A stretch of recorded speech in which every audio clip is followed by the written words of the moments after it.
One of the strangest aspects of the JFK assassination case involves the bizarre murder of a beloved doctor and researcher in New Orleans named Mary Sherman. The murder took place the summer after Kennedy's assassination. As we'll see, she was found with almost difficult to believe injuries in what surely seemed a staged environment. Further, the investigation was quickly blanketed with a press blackout, so no one would realize her relationships with David Ferrie and Lee Oswald. Dr. Sherman was brilliant, an internationally known orthopedic surgeon, also known for her work in the treatment and research of bone cancers. She was the director of the bone pathology lab at Ochsner Medical Foundation in New Orleans, and she was one of the world's preeminent researchers, especially the role viruses play in cancer.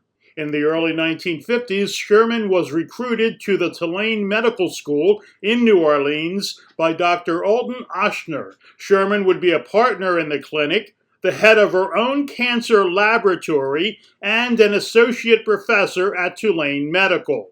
Alton Ochsner was a very right-wing, vowed anti-communist, and extremely well-connected politically.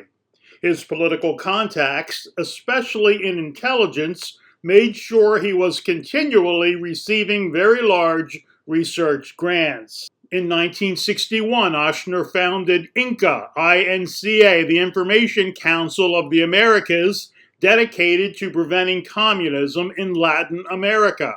The organization was modeled on Voice of America and produced tapes denouncing communism to 120 radio stations throughout Latin America. Ochsner's group also produced a propaganda film about Castro titled Hitler in Havana.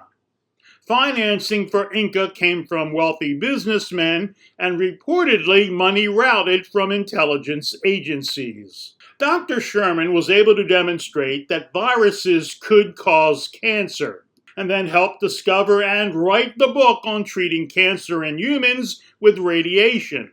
Now, in the late 50s, she was authoring incredible discoveries about the mechanisms of viruses in cancer. Here's where the story gets really strange, and where the JFK assassination players come into focus. And much of the history from here on is only possible because of the original brilliant research of author Edward Haslam, and is documented in his excellent book, Dr. Mary's Monkey. Haslam's own father was an excellent surgeon at Tulane Medical School and a friend of Mary Sherman. The author relates that after his father viewed Sherman's body following her murder, it was the only time he saw his father cry. Alton Ochsner made a fortune by treating wealthy Latin American clients. Ochsner made a trip to Buenos Aires to examine Juan Perón, and then had the Argentinian president come to New Orleans to be treated. The Ochsner Clinic treated so many Latin American clients that they had a building constructed solely to house these wealthy patients and their families. Ochsner made more than 100 trips to Latin America for both medical and political reasons. As we now know, it is well documented that the CIA under Allen Dulles had multiple plots to kill Fidel Castro of Cuba. They contracted the American Mafia to assist with their assassination efforts through mobster Johnny Rosselli. The Mafia had lost millions by losing their gambling casinos in Havana. Bombs and poisons were the first choice of the plotters to kill Castro, but to no avail. Another of the plots to kill Castro sounded like science fiction, but made sense if you were privy to the latest discoveries in medicine at the time. That plot was to find a mechanism to cause a fast-acting cancer, thereby getting rid of Castro in short order without anyone even being aware they had assassinated him. Up through the 1950s, polio was a scourge throughout the world. The polio virus acted quickly and affected primarily the young. Many American children were killed or permanently disabled due to the polio virus. When the race was on to discover a vaccine for polio, there were associated dangers. Namely, polio vaccines were cultured using monkey kidneys.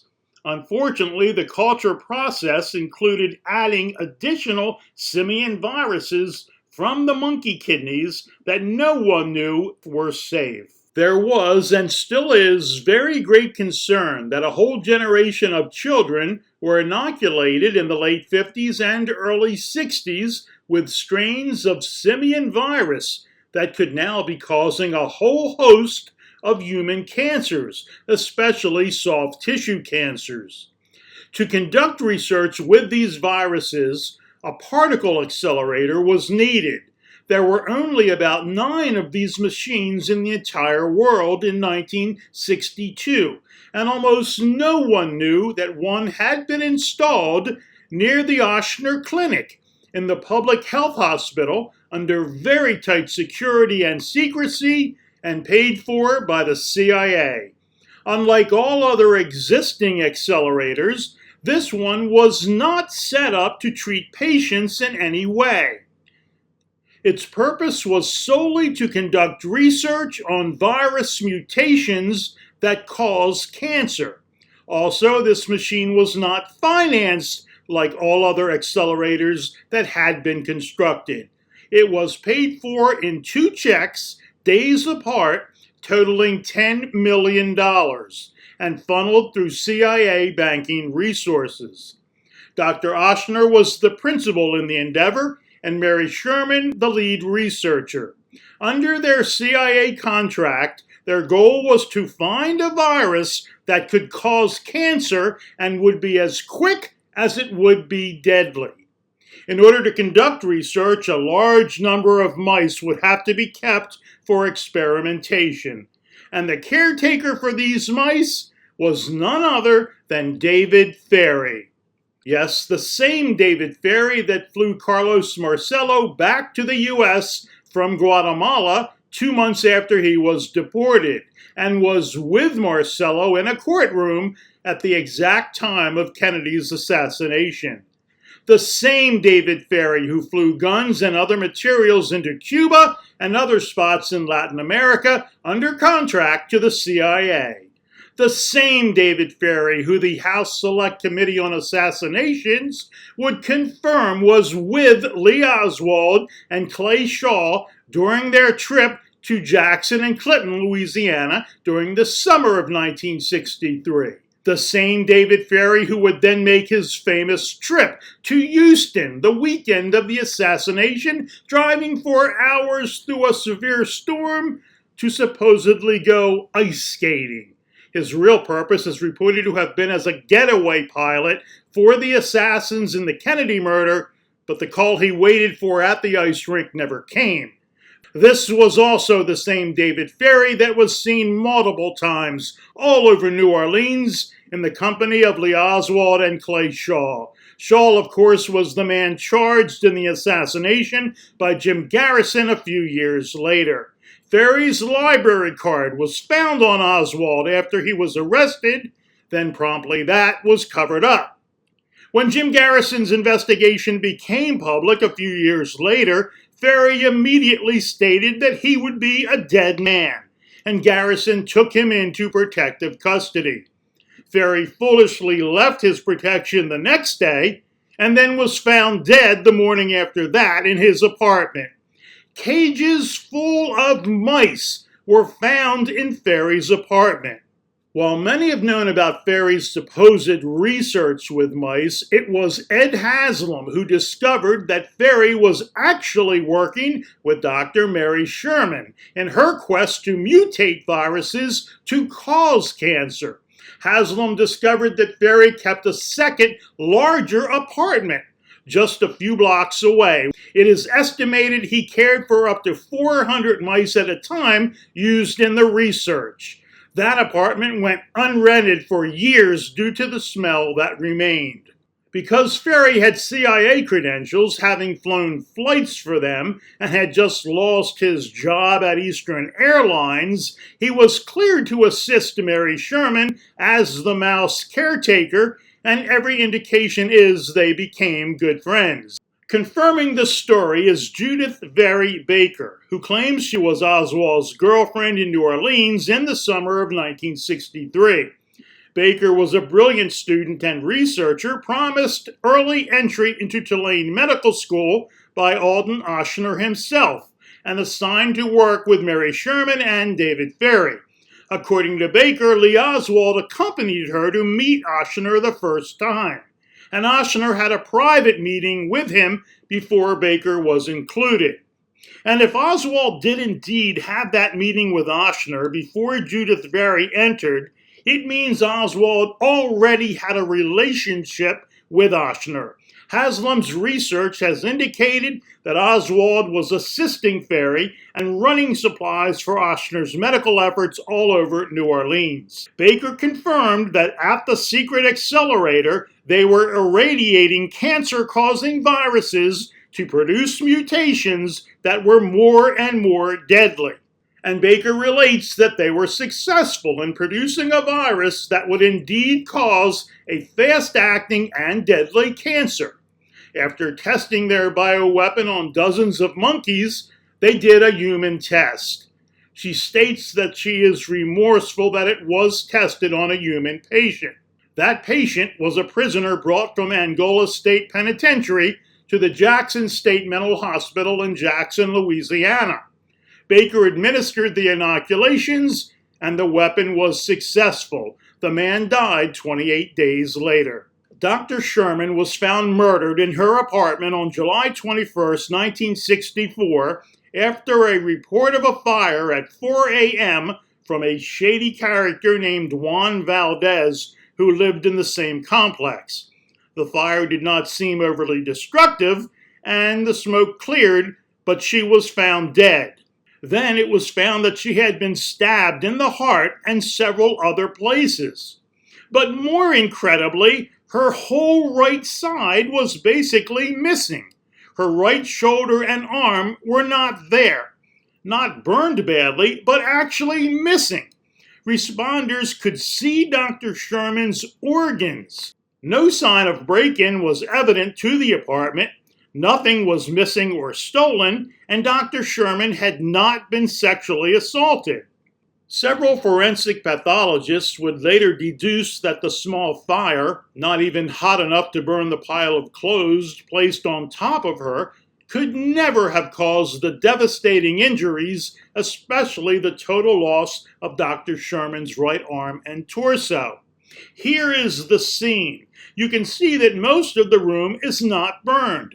Books are not even destroyed, and there is no way any type of fire here could have completely burned off Sherman's right side, her arm and torso leaving the rest of her so untouched. Only something like electrocution with massive amounts of voltage could have caused that type of damage, and Mary was almost certainly stricken at the particle accelerator at the Charity Public Hospital secret site. After a few days of intense media coverage of the murder, suddenly the FBI issued a press blackout of the event. The media could receive no more information about the murder or the investigation. Here is where author Ed Haslam's investigative work again moves the story along. Haslam painstakingly tracked down the location where a particle accelerator had been installed in the public health building, in an area not easily visible. The intricate wiring necessary to carry the millions of volts of electricity needed was still intact.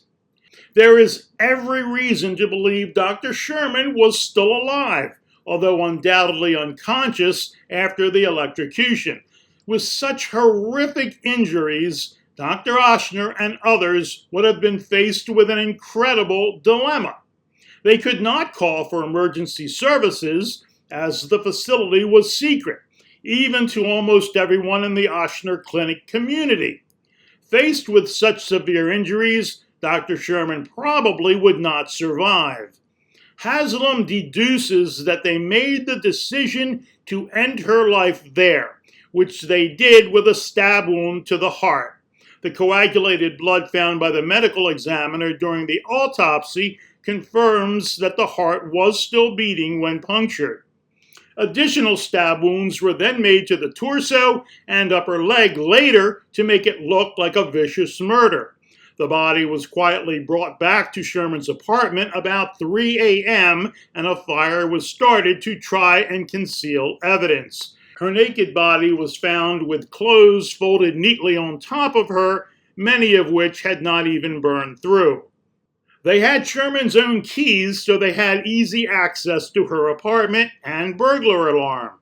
When they laid her body down, they didn't realize they had her feet toward the headboard. They had to act quickly, so they lit the mattress on fire and placed some clothing over Sherman's body. The hope was to destroy evidence. All this so Mary Sherman's death would not be discovered at the covert particle accelerator location at the Public Service Hospital. All this so the secret CIA research to produce a bioweapon would remain secret. Haslam found out that Ochsner's FBI file showed that he had received funds at the U.S. Public Service Hospital, giving even more evidence that the accelerator operated there. Not only that, but Haslam found out the Warren Commission went to the U.S. Public Service Hospital in New Orleans twice, looking for evidence of Lee Oswald or his alias A.J. Hidell. Coupled with information Oswald had on the New Orleans particle accelerator and the efforts to create a virus to cause quick-acting and deadly cancers, it gives even more credence to the reason Oswald had to be silenced, and quickly, by Jack Ruby a few months later. The entire Mary Sherman murder incident is once again indicative of what happens when a rogue intelligence agency is unchecked in its power. Not only did the CIA under Allen Dulles conduct multiple assassinations and overthrows of democratically elected leaders in Iran, Guatemala, Congo, and more, we know they controlled the media through Project Mockingbird and even contracted with organized crime to assassinate another foreign leader in Fidel Castro.